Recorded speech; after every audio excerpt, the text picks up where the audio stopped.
Seperti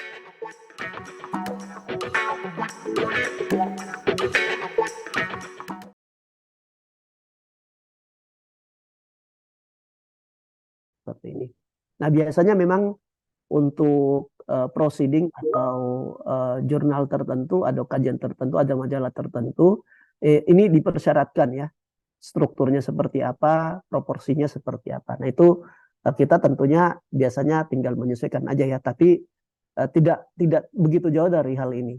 Bapak Ibu, kita melangkah berikutnya ke judul ya. Nah, kita lihat seperti ini. Jadi saya sesuai dengan pokok bahasan kita akan melihat masing-masing struktur dari kegiatan penulisan ini nantinya ya.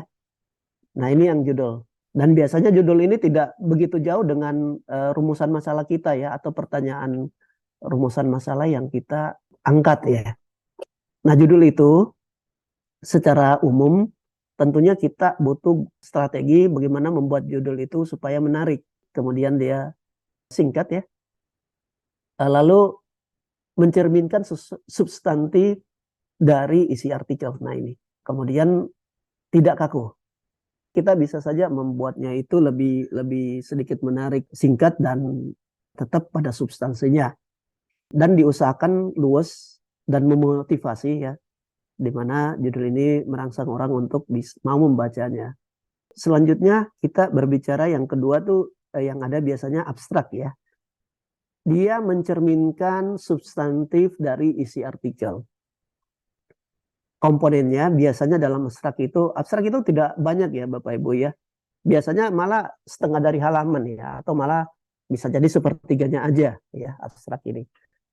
Dia biasanya berisi latar belakang ini secara ringkas, semuanya ringkas ya. Tujuannya ya. Kemudian metode atau prosedur penelitian dan hasil utamanya. Abstrak ini lazimnya dia kualitatif ya Bapak Ibu ya. Jadi kita berbicara tuh seandainya pun kita meneliti secara kuantitatif, tapi kalau di abstrak ini kita biasanya menggambarkan aja ya, menggambarkan atau meringkas komponen abstrak ini ya, mulai dari latar belakang, tujuan, metode, lalu prosedur penelitian dan hasil utamanya. Berikutnya ada pendahuluan. Nah, ya pendahuluan tadi saya sudah sampaikan pola pikir yang bagus. Kalau pendahuluan itu seperti piramid terbalik pola pikirnya ya. Nah, ini bisa kita lihat. Biasanya pendahuluan itu kita berbicara uraian masalah ya. Kenapa sih topik ini kita ambil? Nah, seperti tadi saya sampaikan contoh ya. Kenapa inventarisasi? Karena ternyata dari laporan hasil pemeriksaan BPK itu rata-rata kementerian bermasalah menjadi temuan pada ini ya, kegiatan inventarisasi. Nah, itu kan ada hal yang menarik yang perlu kita bahas di situ gitu ya. Nah, ini pentingnya topik itu dan alasannya kenapa. Dan kenapa saya meneliti itu. Nah, tadi ya, tentunya nanti akan menjawab agar nanti saya tahu bagaimana cara memitigasi ya atau meminimalisir adanya kesalahan di dalam inventarisasi. Apakah itu dalam prosedur atau dalam regulasi atau dalam penerapan regulasi atau mungkin dari sumber daya manusianya atau bisa saja dari sistem yang dipakai. Jadi banyak sebenarnya ya. Dengan satu tema itu kita mau bisa melihat dari berbagai macam aspek. Kemudian biasanya di pendahuluan ini kita berbicara juga bisa teori ya atau mungkin faktual juga yang menjadi landasan pemikiran ya. Bagaimana status keilmiahan dewasa ini dan perkembangan pemikiran mutakhir. Nah, kemudian ini tadi saya sampaikan ada kesenjangan ya. Berarti kenapa kalau jadi temuan berarti kan ada kesenjangan, ada sesuatu yang tidak ideal. Nah, ini tinggal kita lihat. Kita mau lihat dari segi regulasinya, prosesnya di lapangan, intinya ada potensial gap di dalamnya ya. Sehingga ada kondisi ideal dan permasalahan yang ada. Kesenjangan ini antara keadaan yang senyatanya dan diharapkan ya. Nah, ini. Lalu pernyataan logis yang mengarah ke hipotesis atau ke tema pokok bagaimana cara untuk mengatasi kesenjangan itu. Lalu kemudian di pendahuluan juga ini sangat bagus jika kita perkuat juga hasil penelitian sejenis. Kemudian menunjukkan bahwa penulis tahu banyak aksesnya serta memperkuat pemilihan topik tidak terjadi keterulangan. Nah ini. Kemudian kita melangkah bagaimana proses menyusun tulis atau karya ilmiah. Yang pertama tadi, kita memilih topik dulu. Nah contoh kayak tadi saya ya, saya langsung analogikan contoh aja supaya mudah. Oh topik saya itu saya mau berbicara terkait penatausahaan. Mungkin saya lebih spesifik lagi. Penatausahaannya itu saya berbicara terkait inventarisasi tadi, betul nggak? Ya, itu berarti apa? Saya sudah memilih topik, Bapak Ibu ya. Kemudian kita lakukan penelitian. Ya, maksudnya saya meneliti apa sih fenomena yang terjadi terkait inventarisasi ini secara umum. Kemudian nanti yang saya mau teliti itu inventarisasi di mana? Apakah cukup di satker saya, atau di wilayah saya, atau di kementerian saya, atau keseluruhan? Nah ini ya. Tuh.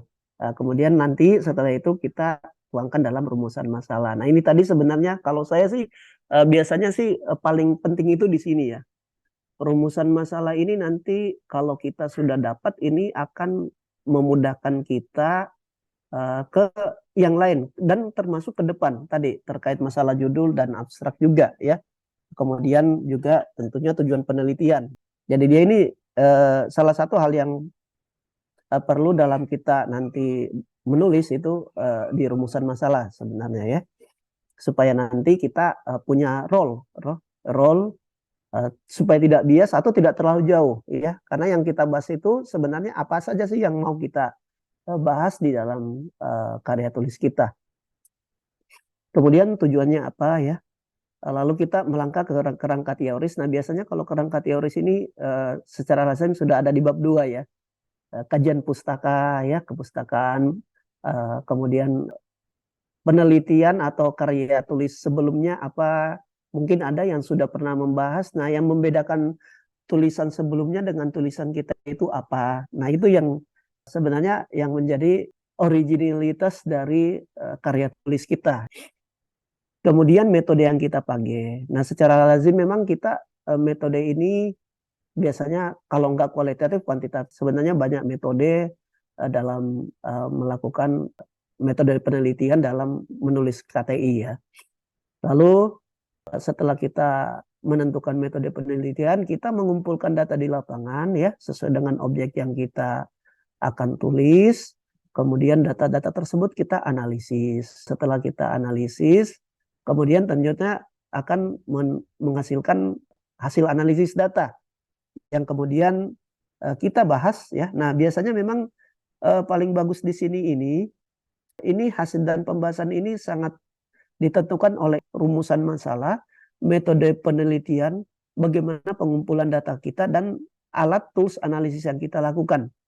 Kemudian pembahasan sebenarnya lebih nanti kita menjurus untuk menjawab pertanyaan dari penelitian yang ada di rumusan masalah. Seperti itu ya Bapak Ibu ya, itu cara yang saya biasanya pakai ya. Kalau saya untuk memudahkan ya. Jadi ini menjawab ini juga sebenarnya ya.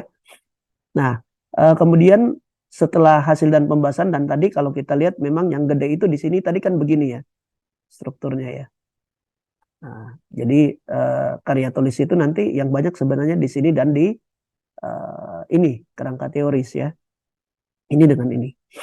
Nah, kemudian setelah kita menganalisis, membahas hasil, lalu ada kesimpulan. Nah, di kesimpulan ini lazimnya itu terdiri dari dua ya, simpulan maupun saran ya atau rekomendasi.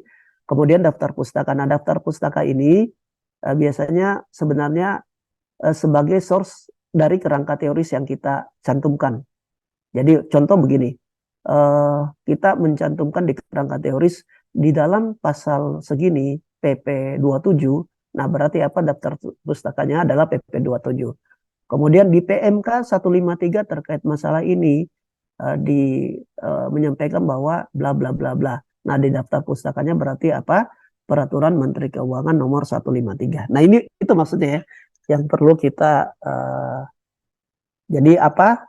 Bahwa yang kita cantumkan atau kerangka teoris yang kita sampaikan itu orang bisa melihat sumber datanya itu dari mana. Nah, itu akan kelihatan di daftar pustaka Bapak Ibu ya.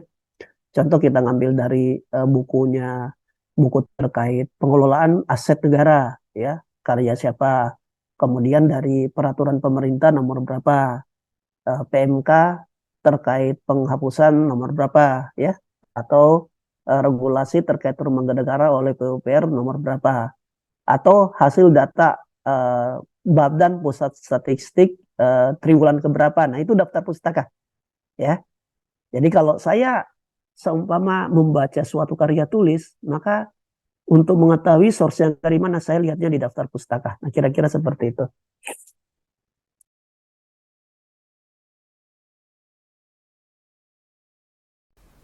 Demikian tema kita kali ini dan jumpa lagi di video berikutnya. Salam dari saya. Assalamualaikum.